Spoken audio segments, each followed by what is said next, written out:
apa ya, obat-obat topikal yang diaplikasikan di anus kita, baik yang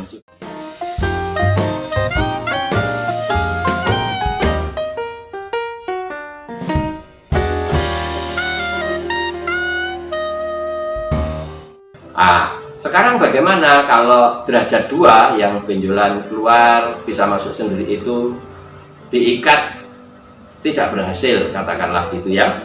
Kalau tidak berhasil, maka dia penangannya seperti derajat 3. Nah, derajat 3 itu bagaimana?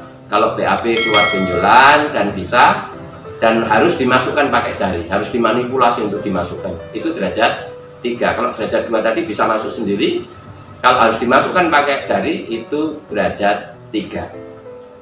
Pada guideline atau garis pedoman yang dari Eropa ini, itu tindakan pertamanya adalah operasi, ya.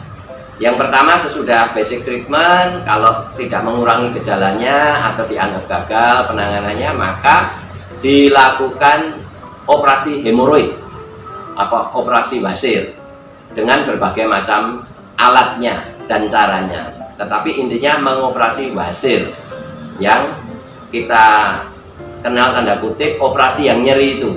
Jelas ya? Kalau pasiennya tidak mau, kita tidak mau operasi, maka apa alternatif pertamanya? Yaitu hemorrhoid artery ligation atau Doppler guided hemorrhoid artery ligation.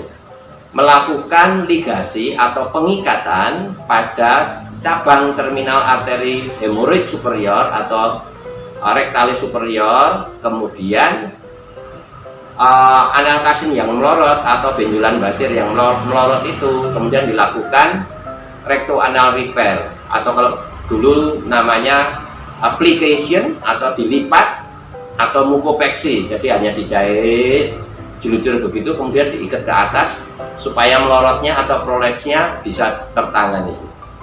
Itu pilihan pertama kalau tidak operasi.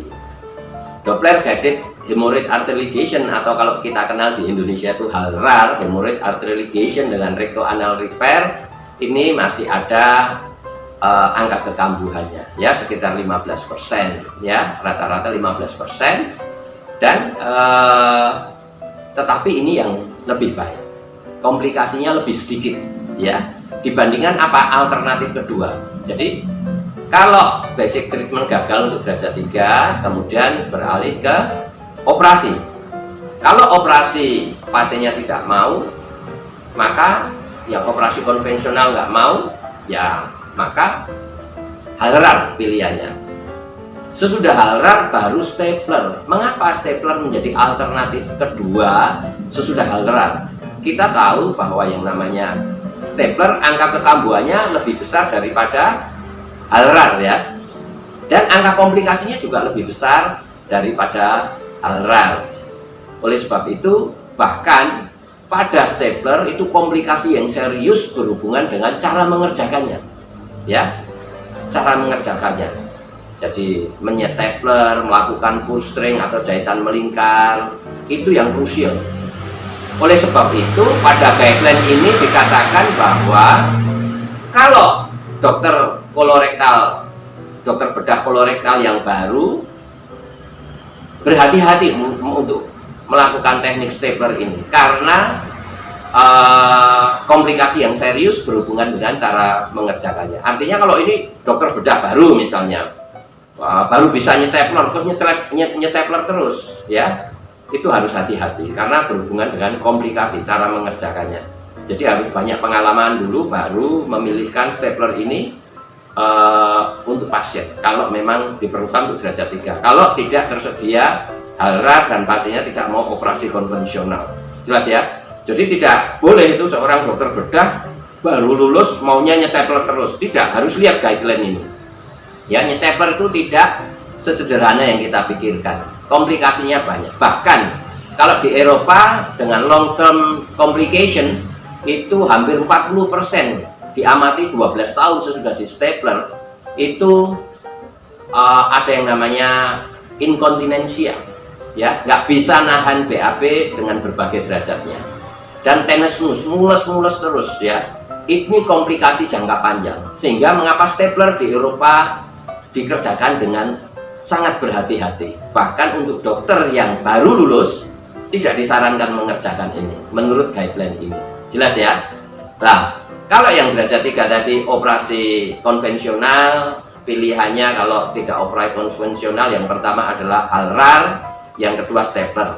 Nah, kalau tindakannya operasi ini pasiennya menolak operasi, untuk derajat 3 dilakukan apa? Rubber band ligation atau mengikat. Jelas ya? Kalau untuk derajat 1, derajat 2 dia first line-nya. Kalau derajat 3 dia menjadi alternatif kalau pasiennya tidak mau operasi. Jelas ya? Nah, sekarang kalau derajat 4 itu tetap operasi ya, konvensional hemoroidektomi atau eksisi hemoroidektomi, yang operasi yang nyeri itu untuk derajat 4. Selain sesudah dilakukan yang namanya basic treatment, mengurangi gejalanya enggak basic treatment itu. Kalau tidak, kemudian operasi derajat 4. Nah, pilihannya selain operasi konvensional yaitu stapler, staple hemoroidopeksi atau stapler, operasi dengan stapler. Tetapi kalau derajat 4 ini pasiennya nggak mau operasi, ya rubber band ligation. Artinya mengikat wasir itu efektif untuk derajat 1 dan derajat 2 dan juga dipakai sebagai penanganan untuk derajat 3 dan derajat 4 kalau pasiennya tidak mau operasi. Jelas ya? Dan sekarang sudah tersedia di Indonesia ini alat suction rubber band ligator yang namanya PILA, yang saya buat sendiri, ada izin produksi dan izin edar dari Kementerian Kesehatan, yang bisa dipakai oleh semua dokter dengan simple, mudah diulang, dan learning curve-nya itu singkat ya, karena tindakannya sangat gampang, simple, dan nyerinya bisa ditoleransi. Kira-kira itu yang saya bisa katakan tentang garis pedoman dari the European Society of Coloproctologists yang terbaru tahun 2020.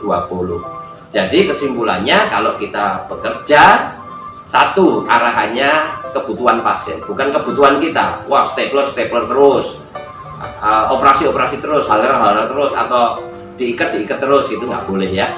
Tergantung kebutuhan pasien.